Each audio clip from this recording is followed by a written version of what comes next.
Hello बच्चों, as promised हम अपना इनरिच योर वर्ड पावर का प्रोग्राम आज से स्टार्ट कर रहे हैं। और इसमें आज के दो वर्ड्स जो मैंने लिए हैं वो है इमिनेंट और एक्स्ट्राडिशन। इमिनेंट और एक्स्ट्राडिशन बहुत इम्पॉर्टेंट वर्ड्स हैं और इनका मतलब और यूज़ वो हम लोग आज डिस्कस करेंगे। तो सबसे पहला वर्ड जो हमने लिया है दैट इज इमिनेंट। IMMINENT।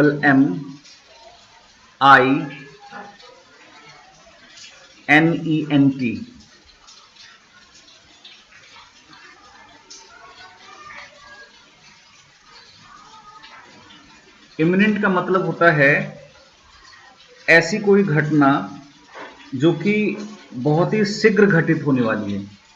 ठीक है, शीघ्र घटित होने वाली, शीघ्र घटित होने वाली, प्रायः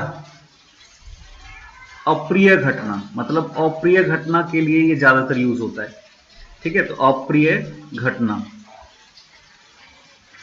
तो शीघ्र घटित होने वाली प्रायः अप्रिय घटना।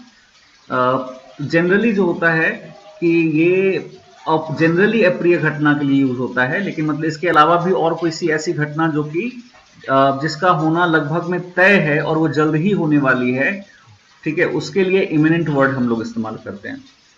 जैसे इसका सेंटेंस अगर हम लोग देखें तो heavy rainfall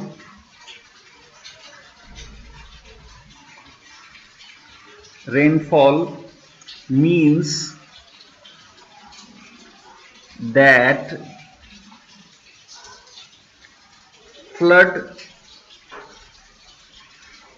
flooding is imminent। ठीक है, कि बहुत ज्यादा बारिश होना यानी मूसलाधार बारिश होने का मतलब है कि बाढ़ यथाशीघ्र या मतलब शीघ्र आने वाला है। ठीक है, तो यहां पर इस तरह से हम लोग इमिनेंट का इस्तेमाल करेंगे। तो ये हमें याद रखना है, इमिनेंट का मतलब कोई ऐसी घटना जो कि शीघ्र घटित होने वाली है, जो लगभग में तय है, और जनरली ये अप्रिय घटना के लिए इस्तेमाल होती है। जैसे example, heavy rainfall means that flooding is imminent. दूसरा वर्ड जो हम लोग ले रहे हैं that is extradition. Extradition, EXTRADITION,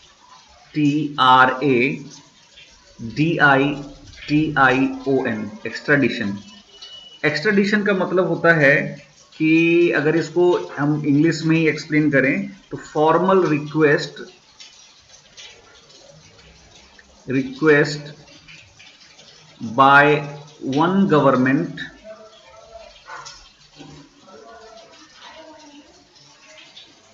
to another government for its citizens in case of judicial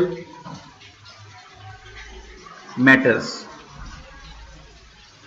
मतलब जैसे अगर किसी देश, एक देश का कोई व्यक्ति किसी दूसरे देश में अपराध अगर करता है, ठीक है, और फिर वो अपने देश लौट जाता है, तो जिस देश में अपराध हुआ है वह देश, जिस देश का वह निवासी है, उस देश से रिक्वेस्ट करता है कि वह व्यक्ति जो कि अपराध में संलिग्ध है उसको उसे सौंप दिया जाए ताकि उसके ऊपर में न्यायिक प्रक्रिया को आगे बढ़ाया जा सके।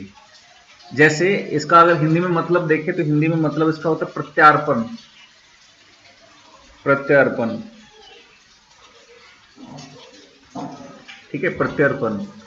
जैसे एग्जाम्पल के लिए हम लोग अगर देखें तो 26/11 के मामले में एक व्यक्ति थे तहवर राणा। ठीक है, तो 26/11 के मामले में इनके ऊपर में भारत सरकार ने जो है बहुत सारे साक्ष्य और सबूत जो है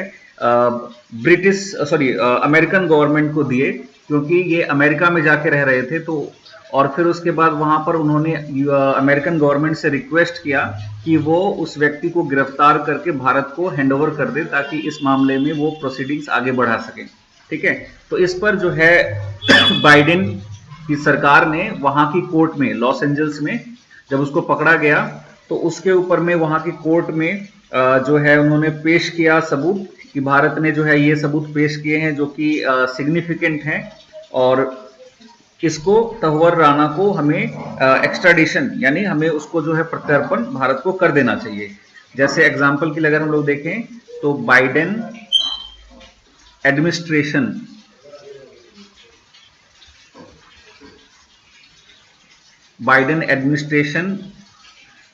proposes Tahawwur Rana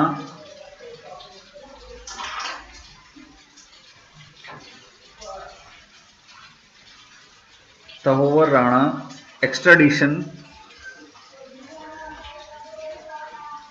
to Indian court।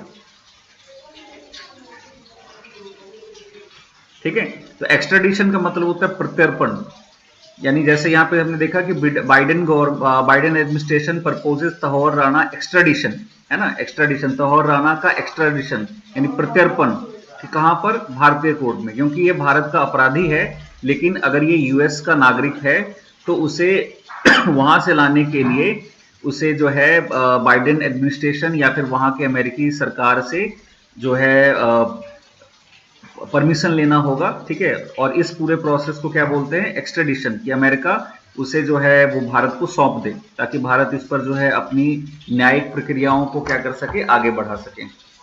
ठीक है, तो हमें याद रखना है आज के हमारे दो वर्ड्स क्या हैं, इमिनेंट। इमिनेंट का मतलब होता है कि कोई ऐसी प्रायः अप्रिय घटना जो कि यथाशीघ्र होने वाली है, और दूसरा वर्ड हमने आज डिस्कस किया है एक्स्ट्राडिशन। एक्स्ट्राडिशन का मतलब होता है प्रत्यर्पण।